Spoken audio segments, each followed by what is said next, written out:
Isolation day 44. It's the 1st of May. So it's been an entire full month that I've spent at home. Apart from the periods of time that I've been out running, that's it pretty much. I've spent the entire month at home. Tonight I've been on a Zoom call with some friends and I've had a couple of drinks. This is zero carb wine. And am I a big fan of wine? It's okay.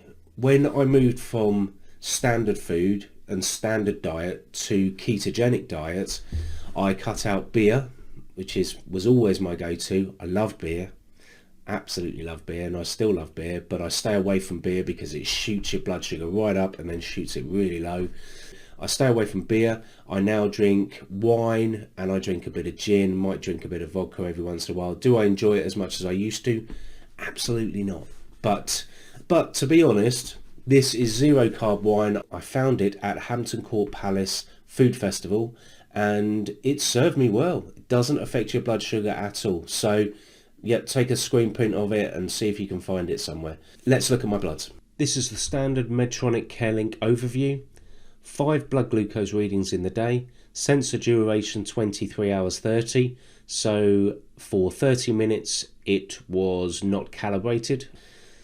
Suspend duration 7 hours 42. Again, seems like an awful long time to be suspended. Let's move and have a look here.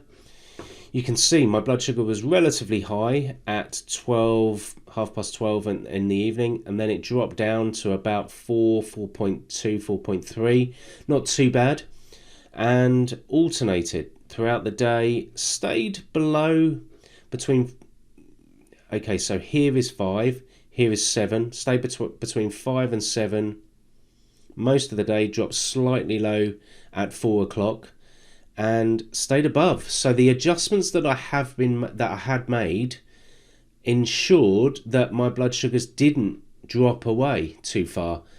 It did seem to drop away at 8 o'clock, and what happened here is that my blood sugars went low, but I did exercise. So let's work out what time. So it dropped away from, let's say, 7 o'clock it dropped away till 8:30. And then it dropped away again. So let's see what time I trained. If we go to the bottom here, that was after training and it was 45 minutes of training, so it would have been 8:30. So let's go back. Yes, I trained about here, just above 5, stayed level and then dropped below. And that was a run. So we've seen this before. It didn't drop horrendously, but it dropped below the 3.9, which is what I'm trying to avoid. And then it increased. So I think what happened here is where I switched my basal rate off, I switched it off too late. I think I need to switch it off half an hour before I go running and then go running. That's what I switched it off as I went running. So that's not quite right. Sensor meter overview, 8.4, 4.3, 6.8, 6.1, 4.1. None of those are too bad. I didn't take it in the evening.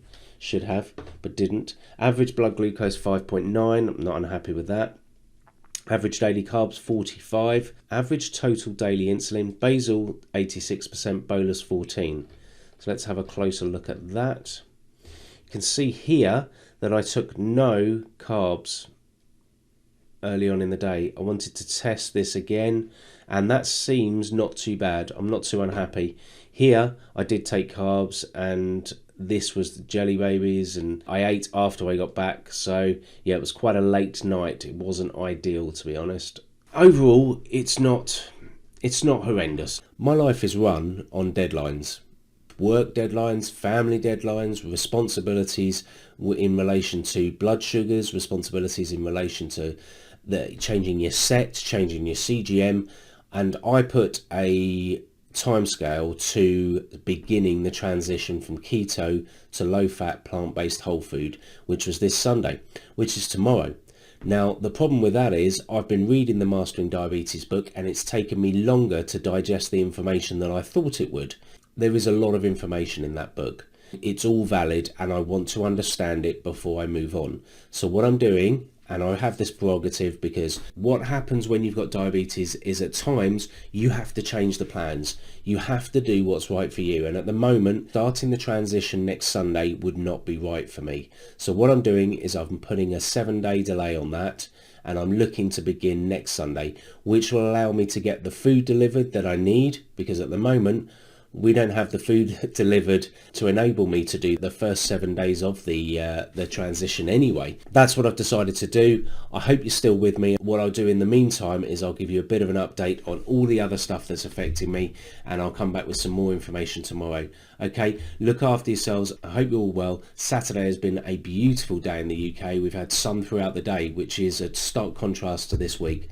So take care. See you tomorrow.